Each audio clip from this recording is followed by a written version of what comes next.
You are obstructing emergency access and putting this entire community at risk.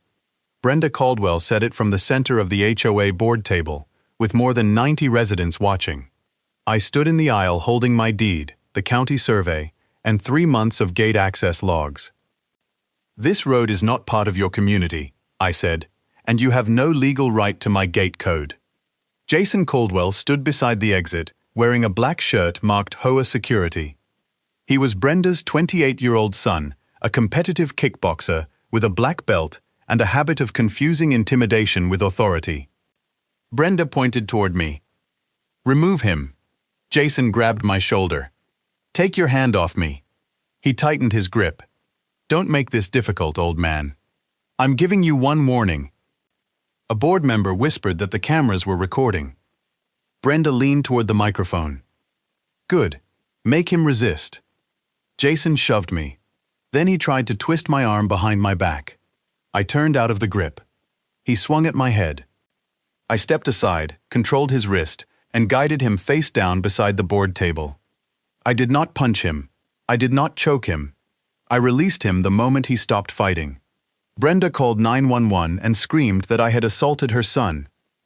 Minutes later, Sheriff Mark Dalton entered with 2 deputies. His body camera was running. He looked at Jason on the floor, then at me. His expression changed.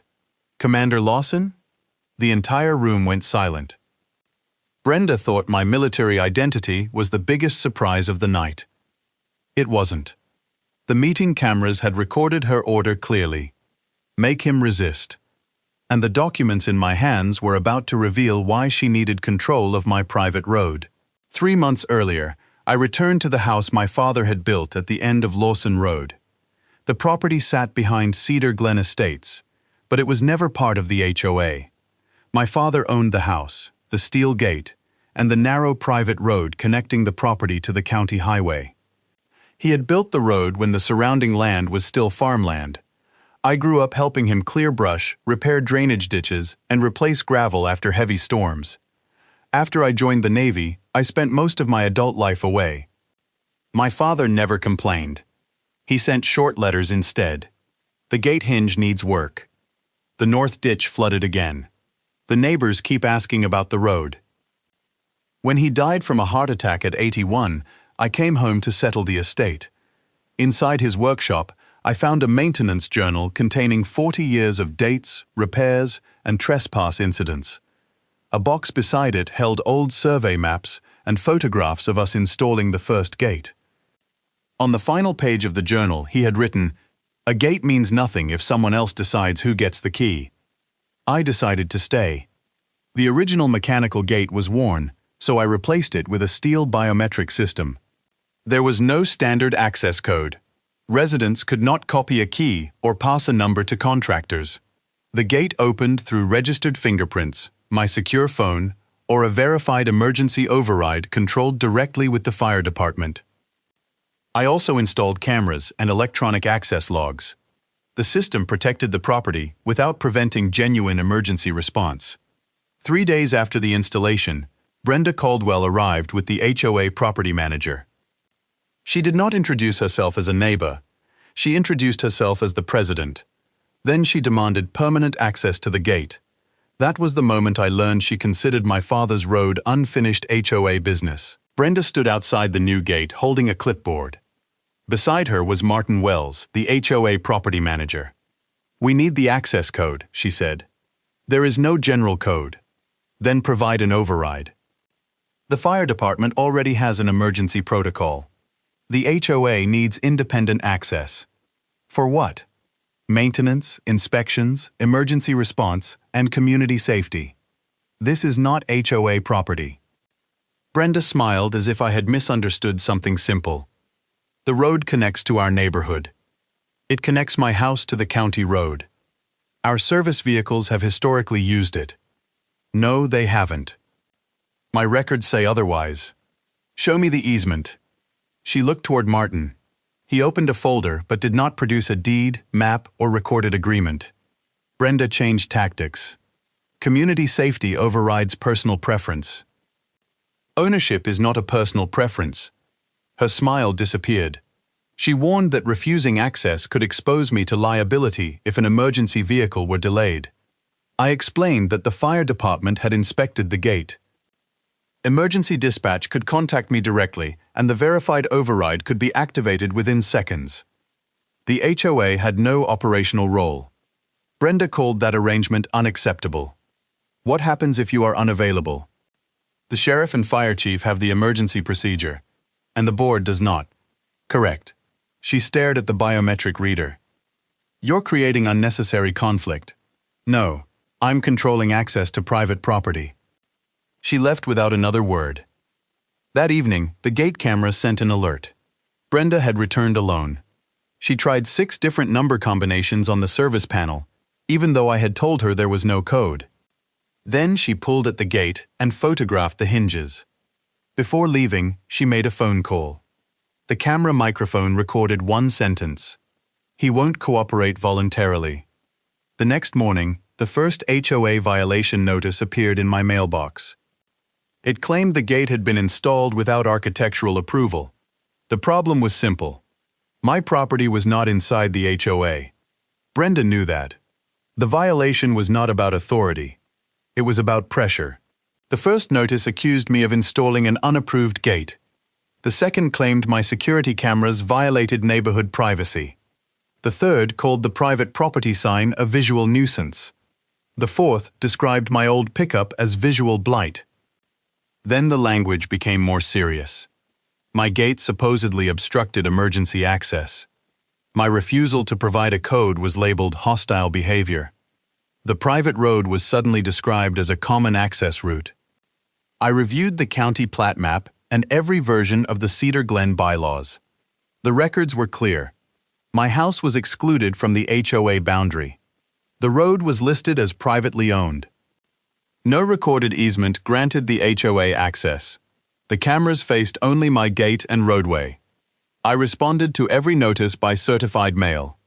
Each response included the deed, boundary map, photographs, and relevant county records. Brenda rejected them all. She added late fees to fines I did not legally owe. Then she sent an HOA security team to photograph the gate. I met them outside. You do not have permission to enter. One guard said Brenda had authorized an inspection. Brenda cannot authorize entry onto land she does not own. They remained on the public side and left after I started recording. That afternoon, Brenda emailed the neighborhood. She warned that an uncooperative adjacent resident was obstructing emergency planning and creating safety concerns. She did not mention that the fire chief had approved my emergency protocol. She did not mention that I was outside HOA jurisdiction. She only needed the residents to associate my gate with danger. I opened a dedicated file. Every letter received a date. Every envelope was preserved. Every gate alert was downloaded. Every email was printed. I exported the access log. It showed that no HOA vehicle had ever legally entered the road. The only unauthorized attempts belonged to Brenda and her security volunteers. My father had protected the road with a lock. I protected it with a timeline. 2 weeks later, Brenda sent her son Jason to the gate wearing an HOA security uniform. He came with a phone camera and an attitude. Unlike his mother, he did not pretend the visit was polite. Jason arrived in a black SUV with magnetic HOA security signs attached to both doors.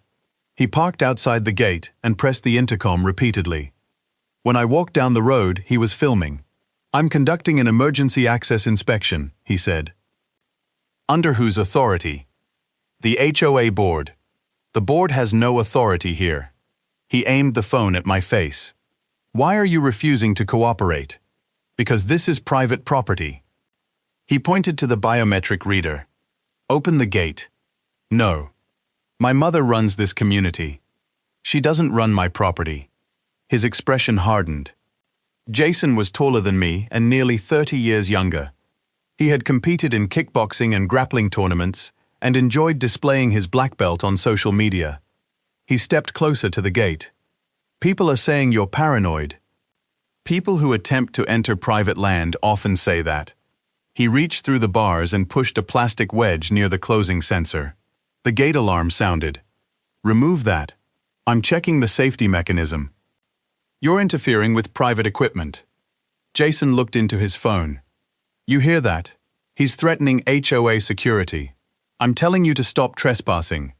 He removed the wedge but remained near the panel. Then his phone rang. He turned slightly, but the gate microphone captured his side of the call. I know, he won't open it. A pause. Once we get regular access, the road becomes ours. He listened again. I'll handle him at the meeting. Jason ended the call and smiled at me. This isn't over. I know. After he drove away, I downloaded the recording and backed it up. The phrase regular access mattered. They were not seeking a one-time emergency arrangement. They wanted repeated use.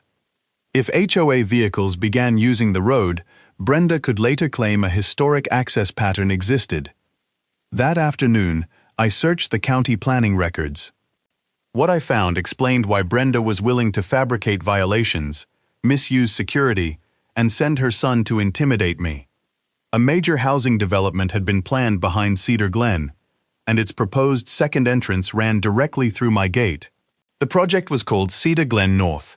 It included 48 new homes, an expanded clubhouse, a pool complex, and a contractor service area. County safety rules required 2 vehicle routes. The main entrance connected to Cedar Glen Boulevard. The second route was drawn across my private road. On the site map, Lawson Road was labeled Existing HOA-Controlled Emergency Access. That statement was false. The road had never been HOA-controlled. Attached to the application was a board meeting summary from 6 years earlier. It claimed my father had verbally agreed to allow emergency and maintenance use. The minutes listed no signature from him. They also named Brenda as the person reporting his consent. I checked my father's maintenance journal. The same month he had written, Caldwell asked for a gate key again. Refused in writing. No HOA access granted. Inside his files, I found the letter. It was addressed to Brenda and the developer. It stated clearly that no present or future access was authorized. Certified delivery receipt carried Brenda's signature. She knew the board minutes were false. I dug further into the project's corporate filings. The developer had paid a consulting fee to Caldwell Community Strategies. The company belonged to Brenda's husband. The payment was described as neighborhood access coordination. The conflict was no longer hidden. Brenda was not demanding the gate code because she feared delayed fire trucks. Her family was being paid to secure the road needed for project approval. Without my road, the developer would need to construct a route around a wooded slope and drainage corridor. The redesign would cost millions. I contacted attorney Hannah Price. She reviewed the deed, false minutes, consulting payment, and violation notices. This is attempted access through manufactured authority, she said. Should we file now? We can seek an injunction immediately. I looked at the growing file. Brenda still believed the safety story was working. She had not yet admitted publicly why she needed the road. Not yet, I said. Hannah raised an eyebrow. I want her to reveal the motive. A few days later, the HOA began describing me as a dangerous veteran. The special board meeting was already being prepared. Hannah organized the evidence into separate categories: ownership, access, harassment, conflict of interest. The ownership file contained my deed, the survey, and the county roadmap. The access file contained my father's refusal letter, fire department correspondence, and the biometric gate logs. The harassment file contained every invalid violation, every social media accusation, and the recordings of Brenda and Jason trying to enter. The conflict file contained the developer plan and the consulting payment to Brenda's husband. We hired a licensed surveyor to confirm every boundary marker. He verified that the entire gate, road, drainage ditch, and turning area belonged to me. The county fire chief issued a written statement. My gate system met emergency requirements. The fire department did not need a permanent HOA code. Hannah sent formal no trespass notices to Brenda, Jason, the HOA security team, and the developer. She also demanded preservation of board emails, meeting footage, and security reports. A board member named Ellen Walsh contacted us privately. She had begun questioning Brenda's claims. Ellen shared an email in which Brenda told the board that obtaining gate control would protect the North Development timeline. Another message instructed the secretary to describe the road as common access, even though the deed had not been reviewed. Hannah asked whether I wanted to present the evidence before the meeting. No. She may escalate in public. That is what I expect. You understand Jason may try to provoke you. I do. I upgraded the recorder I carried and exported another copy of the gate footage. The strongest evidence, however, would come from Brenda herself. She controlled the microphone. She believed the residents trusted her. She thought the sheriff would validate her safety narrative. People in that position often said too much when they believed the room belonged to them. Hannah agreed to let the meeting proceed. Then Brenda sent an email to all residents. It called me hostile, uncooperative, possibly armed, and mentally unstable. She announced that the board would hold an emergency hearing to determine whether the HOA should seize temporary control of my gate. The trap was no longer hidden. It was scheduled. Brenda's campaign shifted from property rules to personal fear. She told residents I had threatened HOA security. Jason posted a video outside my gate calling me an unstable veteran obsessed with surveillance. The video showed the locked gate and my cameras. It did not show him interfering with the safety sensor. The HOA security report claimed I had stepped toward Jason aggressively. The gate footage showed I remained inside my property. Then Brenda called the sheriff's department and requested a wellness check. 2 deputies arrived at my house. Their body cameras were running. I met them calmly, showed identification, and provided the property records. They confirmed there was no emergency and left. The footage should have ended Brenda's claim. Instead, she told residents that law enforcement had been forced to investigate me. She was creating a history of police contact, not a history of wrongdoing. Hannah obtained the incident report. It stated, resident cooperative. No threat observed. Property dispute appears civil. Ellen then forwarded us a message Brenda had sent Jason. At the meeting, you remove him if he disrupts us. If Lawson resists, we finally have our emergency. Jason replied, he'll resist. Guys like him always do. The meaning was clear. Brenda intended to provoke physical contact before residents, cameras, and law enforcement. If I became angry, she would request an emergency gate order. If Jason overpowered me, she would use the humiliation to destroy my credibility. Either outcome served the development. Hannah warned me that attending carried risk. So does allowing her version to become the official record, I said. We prepared a presentation. The real deed. The survey. The fire chief's letter. The access logs. The consulting payment. The false board minutes. Jason's gate recording. Ellen's emails. Hannah instructed me to remain visible to the cameras and never initiate contact. Let Brenda speak, she said. She believes authority means controlling the room. Then let her demonstrate exactly how she uses it. The special meeting notice arrived the following morning. The subject was Emergency Gate Access and Resident Safety. Jason was listed as the official security coordinator. The meeting was scheduled for Friday evening in the Cedar Glen Community Hall. Brenda announced that residents could attend or watch through the HOA livestream. Sheriff Dalton had been invited to keep the peace, but another emergency delayed him. Jason would handle security until law enforcement arrived. That arrangement was not accidental. Brenda needed the confrontation to occur before the sheriff entered the room. Hannah and I reviewed the evidence one final time. I would begin with ownership, then emergency access, then the project. If Brenda refused to allow the presentation, the refusal itself would be recorded. I carried printed copies for every board member. Hannah kept duplicates outside the hall. Do not let Jason move you away from the cameras, she said. I won't. If he touches you, I warn him. If he attacks, I stop him and release him.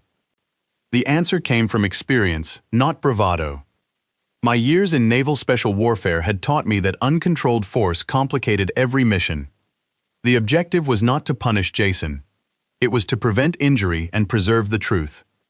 Before leaving home, I stopped beside the gate. My father's original photograph hung in the control cabinet. It showed the two of us installing the first steel posts. On the back, he had written, "Our road, our responsibility." I locked the cabinet and drove to the hall. The parking lot was full. Inside, nearly 100 residents occupied the chairs. A banner behind the board table read, "Community Safety First." Jason stood near the entrance in a black security shirt. A professional camera faced the center aisle.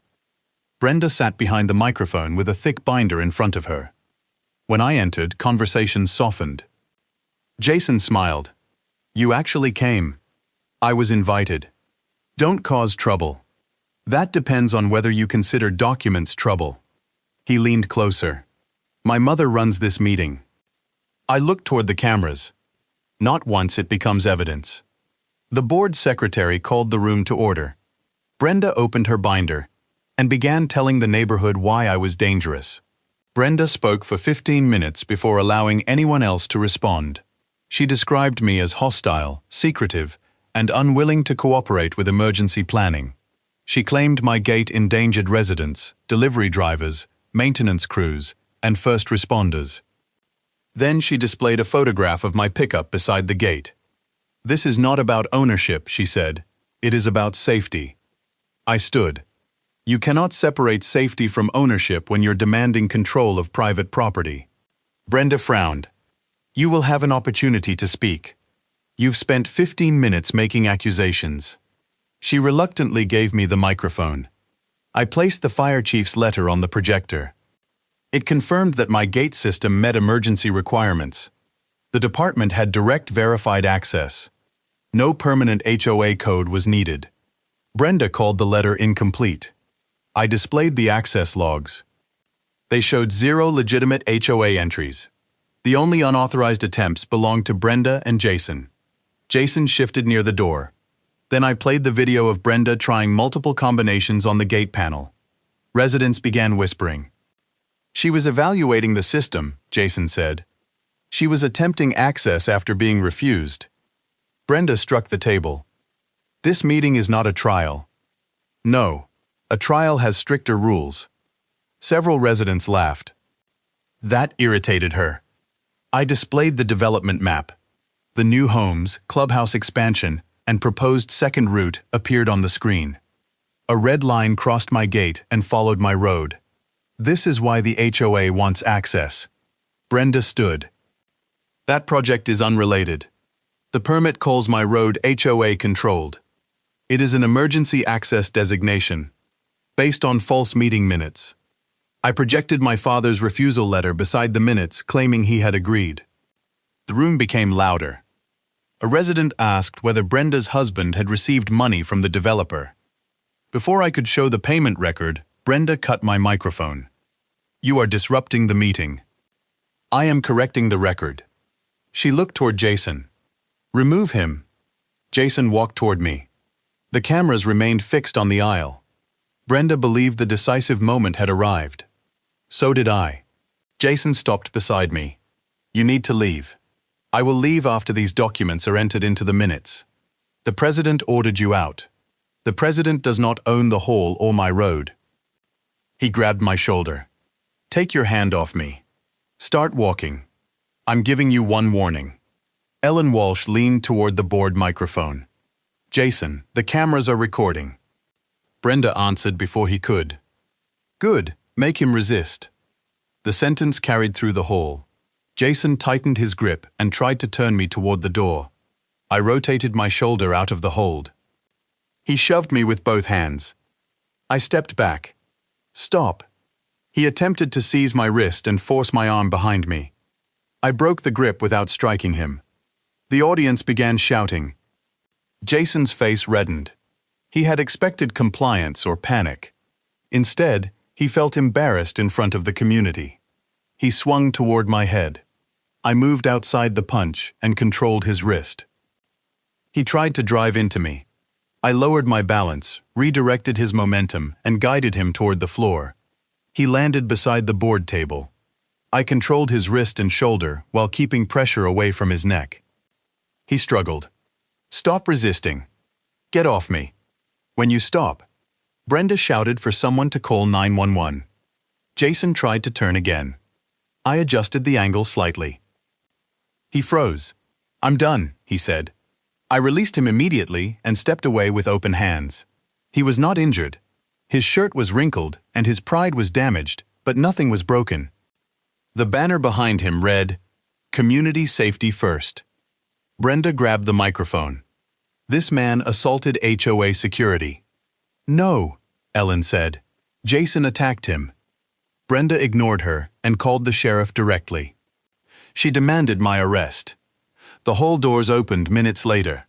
Sheriff Mark Dalton entered with 2 deputies. He looked toward Jason, then toward me. Recognition moved across his face. "Commander Lawson?" The room fell silent. Jason stopped rubbing his wrist. Brenda slowly lowered the phone. Her plan had depended on the sheriff seeing a dangerous stranger. Instead, he saw the man who once trained him. Sheriff Dalton walked toward the center aisle. "David Lawson?" "Yes." He shook his head slightly. "It's been a long time, Commander." Brenda interrupted. "Sheriff, this man attacked my son." Dalton looked toward Jason. "Were you acting as a sworn officer?" "No, HOA security." "Did you touch Mr. Lawson?" "He refused to leave." "That was not my question." Jason looked toward his mother. "Yes?" Dalton asked the board to preserve all footage. Brenda objected. "This is a private association meeting. You called law enforcement and reported an assault. The recording is evidence now." He turned toward me. Dalton had served as a young Navy security specialist before joining the sheriff's department. Years earlier, he attended a rescue control program my unit conducted. He remembered the principles: restraint, clear warnings, minimum necessary force, release when the threat ended. He reviewed the live stream and the overhead camera. The footage showed Jason grabbing me first. It recorded my warning. It showed the shove, attempted restraint, punch, and takedown. It also recorded Brenda saying, "Good, make him resist." Dalton faced the room. "This man taught us how to stop a threat without becoming one." He pointed toward Jason. "Your son was given several opportunities to stop." Brenda tried to speak. Dalton continued. "Mr. Lawson did not strike him. He did not choke him. He released him immediately." Jason stared at me. "You trained the sheriff?" "I trained a group he attended." Brenda demanded that the cameras be turned off. Dalton told the operator to keep recording. Then Hannah entered with the duplicate evidence file. She introduced herself and placed the deed on the board table. "The physical confrontation is only one part of this matter," she said.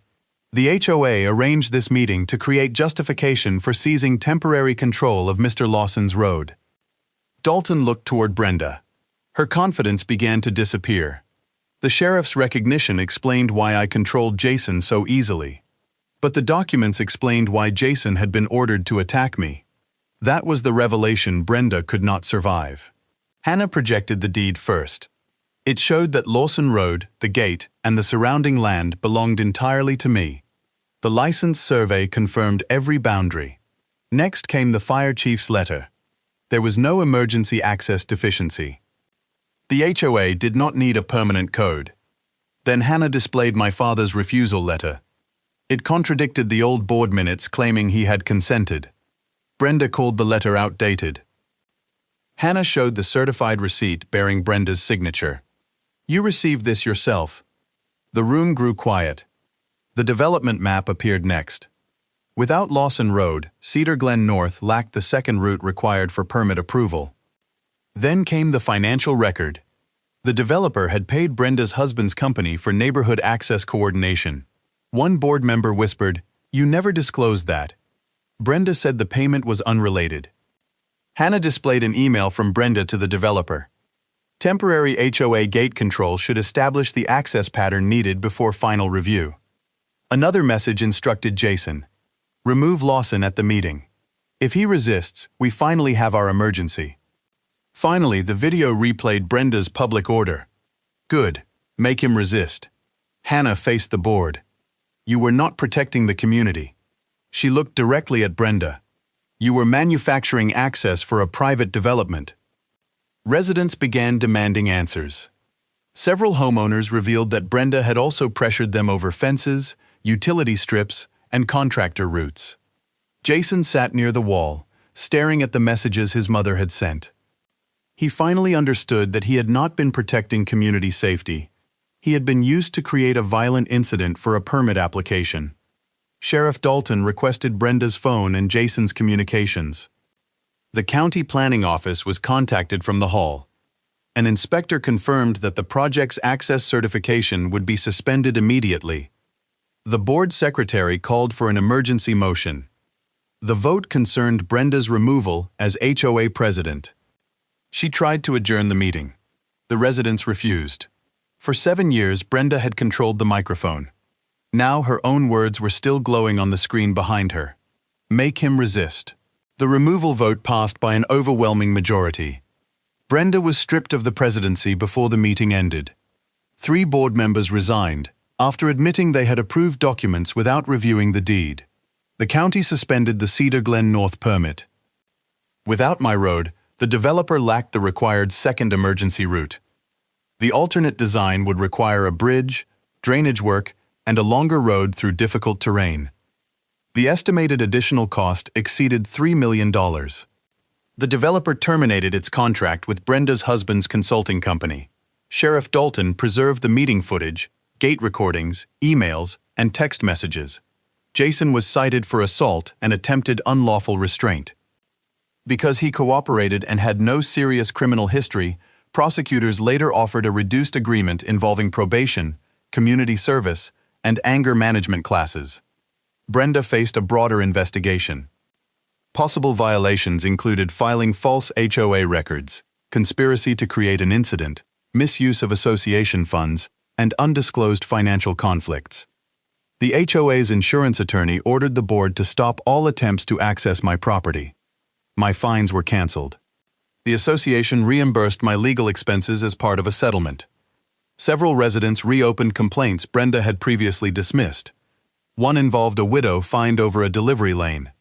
Another involved a contractor route forced across a retired couple's side yard.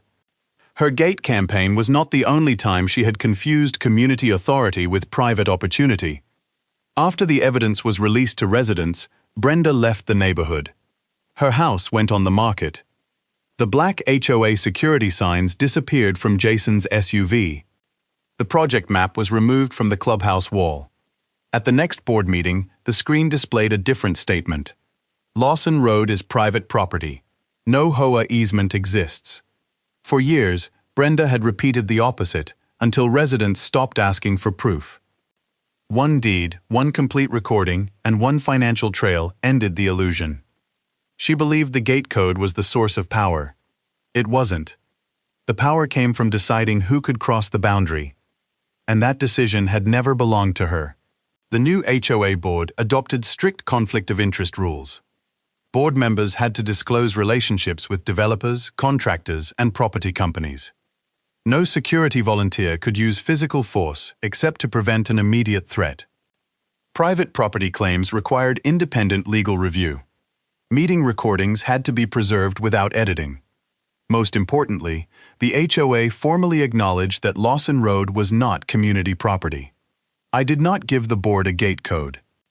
Instead, I updated the emergency protocol with Sheriff Dalton and the county fire chief. Verified responders could contact the system directly. The gate could be opened during a genuine emergency without giving permanent access to residents, contractors, or HOA officials. That arrangement protected safety and ownership. Jason completed community service at a county veterans center. Months later, he came to my property. He parked on the public side of the gate. He wore ordinary clothes, not the security uniform. He did not bring a camera. When I walked down the road, he kept his hands visible. I came to apologize, he said. For the meeting, for the gate, the videos, for believing my mother had the right to order people around. You still made your own choices. I know. He looked at the steel bars. I thought a black belt meant I could control any situation. What do you think now? That control starts with yourself. He asked whether he could enter and help repair the damaged sensor housing. For the first time, he did not assume access. "May I come in?" I opened the gate. Beside us, the new sign read, "Private road, no HOA access." My father had been right. A gate means nothing if someone else decides who gets the key. Brenda believed an HOA title gave her that decision. Jason believed strength allowed him to enforce it. Both were wrong. In the end, they lost to a deed, a camera, an honest sheriff, and a homeowner who refused to become the dangerous man they needed him to be. The gate remained closed to the HOA, but it could still open for anyone who understood the difference between authority and permission.